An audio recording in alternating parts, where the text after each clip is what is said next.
ভেৰভেৰীবাসীৰ দীৰ্ঘদিনীয়া অভাৱ পূৰণ হ'ল আজি। ভেৰভেৰীত নতুনকৈ প্ৰতিষ্ঠা কৰা হ'ল এখনি শ্বপিং মল।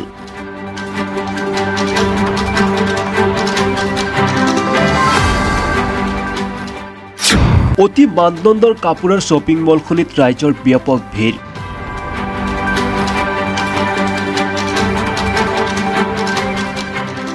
আজি দৰঙৰ ভেৰভেৰীত শুভাৰম্ভ কৰা হ'ল অল ইন ওৱান এণ্টাৰপ্ৰাইজে ফেশ্বন পইণ্ট নামৰ শ্বপিং মল।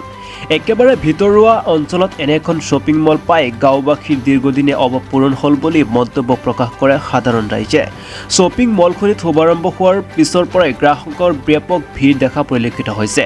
উক্ত শ্বপিং মলখনিত ফিক্স দামত কাপোৰসমূহ বিক্ৰী কৰা হ'ব যদিও আজিৰ পৰা নৱেম্বৰ মাহৰ 30 তাৰিখলৈকে সাধাৰণ জনসাধাৰণৰ কাৰণে উপৰোক্ত 30% ৰেহাই আৰু বিদ্যালয়ৰ ছাত্ৰ ছাত্ৰীসকলৰ কাৰণে 35% ৰেহাইৰ ব্যৱস্থা কৰিছে বুলি প্ৰতিষ্ঠানটিৰ মালিক আনোৱাৰ হুছেইনে জানিবলৈ দিয়ে।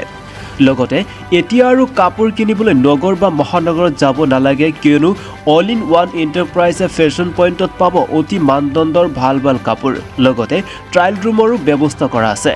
আপোনালোকে নিজৰ মন পচন্দৰ কাপোৰ ক্ৰয় কৰিব পাৰিব বুলি মন্তব্য প্ৰকাশ কৰে প্ৰতিষ্ঠানটিৰ স্বত্বাধিকাৰী আনোৱাৰ হুছেইনে। আহক আমি গ্ৰাহক তথা স্বত্বাধিকাৰীৰ মন্তব্য শুনাই লওঁ। হয়, এই পবিত্ৰখনত মই এয়ে ক'ব খুজিছোঁ যে আপোনালোকে এই বৃহত্তৰ এৰিয়াত মই এখন শ্ব'ৰুম খোলাৰ ব্যৱস্থা কৰিছোঁ আৰু খুলিছোঁ।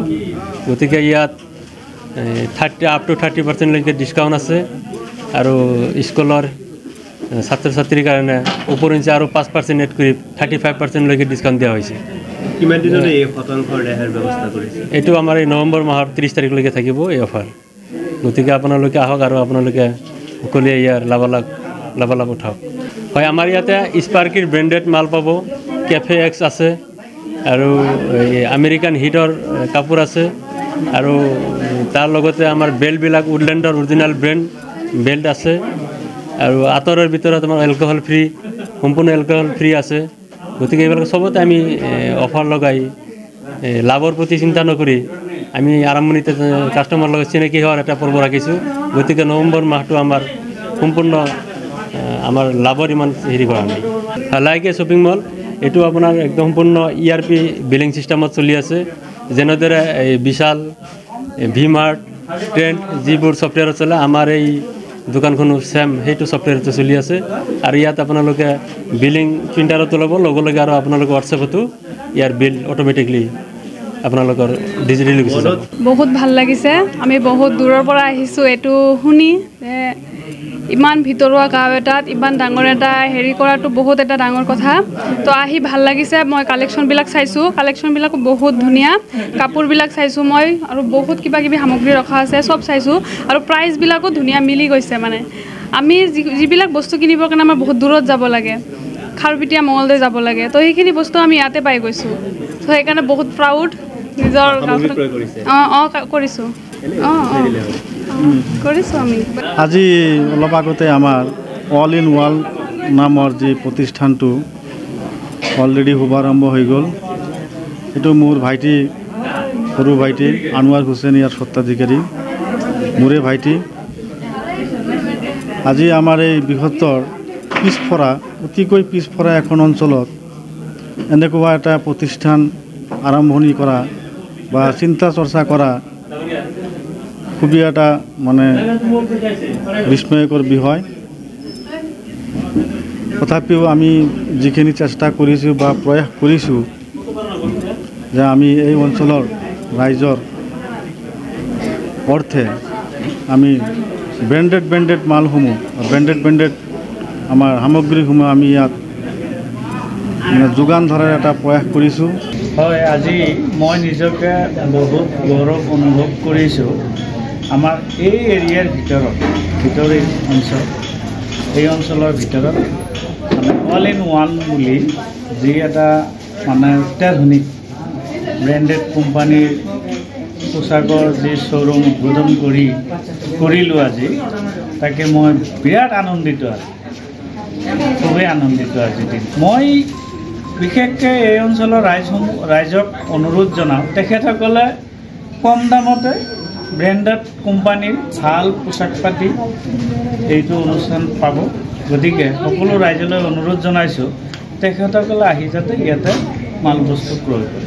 দ্বিতীয় কথা হৈছে চব ব্যৱসায় কৰে মানুহে ইনকামৰ বাবে, কিন্তু কিছু ব্যৱসায় আছে যি আমাৰ সমাজৰ বাবে হানিকৰ হ'লেও কিছুমানে কৰে, আৰু কিছু ব্যৱসায় আছে যি আমাৰ সমাজত প্ৰত্যক্ষভাৱে বা পৰোক্ষভাৱে সহায় কৰে বা আমাৰ সমাজৰ উন্নয়নৰ ক্ষেত্ৰত অগ্ৰণী ভূমিকা গ্ৰহণ কৰে। তেনে ব্যৱসায়ক আমি সকলোৱে সমৰ্থন কৰা উচিত। আৰু তাৰে এটি উদাহৰণ আজি আমাৰ শ্ব'ৰুমটো আজি উদ্বোধন হ'ল অল ইন ওৱান।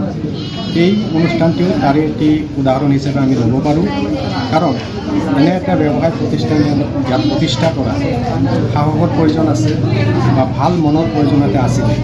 গতিকে আমাৰ আনোৱাৰ ডাঙৰীয়া, আমাৰ এই অঞ্চলৰে ল'ৰা, মোৰ বন্ধু, তেখেতে যে ইমান এটা সাহস লৈ আমাৰ এই অঞ্চলৰ ৰাইজৰ সুবিধাৰ্থে ৰাইজৰ যি অভাৱ অভিযোগসমূহ দূৰ কৰাৰ ক্ষেত্ৰত, বিশেষকৈ মহিলাসকলক যি ক্ৰয় কৰাৰ ক্ষেত্ৰত চহৰ টাউনত যোৱা যি এটা অসুবিধা, যাতায়াত ব্যৱস্থাও বেয়া আছিলে, সেই ক্ষেত্ৰত মই ভাবোঁ আমাৰ অঞ্চলৰ মহিলাসকলক বিশেষকৈ এই অনুষ্ঠানটিয়ে ভাল এইটো উপকাৰ কৰিব বুলি মোৰ বিশ্বাস। মই আশীৰ্বাদ কৰিছোঁ ৰাইজেও আহক আৰু এই অনুষ্ঠানটিত যাতে প্ৰতিষ্ঠা হৈ চিৰযুগে আমাৰ ইয়াত সেৱা দি যাব পাৰে, তাৰ বাবে আমি সকলোৱে প্ৰচেষ্টা কৰা উচিত। সেয়ে মই কামনা কৰিছোঁ আহক, ক্ৰয় কৰক আৰু চহৰ বা টাউনত যোৱাতকৈ আমাৰ ইয়াত আহি সময়ো বচাওক, পইচাও বচাওক। ধন্যবাদ।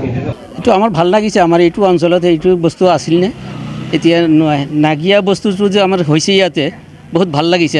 মানে ৰাইজৰ পৰা মানে বহুত উপকাৰ হ'ব, এইটো আমাৰ বহুত কাৰণে বহুত শান্তি লাগিছে। নাই, এইটো বস্তুৰ কাৰণে এতিয়া আৰু টাউনত যাব নালাগে। আমাৰ এইটো অঞ্চলত মানে যিটো বস্তু নাছিল সেইটো বস্তু হৈছে যদি, গতিকে ৰাইজৰ বহুত উপকাৰ হ'ব আৰু ৰাইজে ইয়াতে আনি পেলাই বস্তুখিনি ল'ব পাৰিব আৰু যিটো উচিত মূল্য আছে সেইটো মূল্য হিচাপত মানে একটু মানে সুবিধা পাব আৰু নাজানা মানুহৰ কাৰণে বহুত ভাল হৈছে।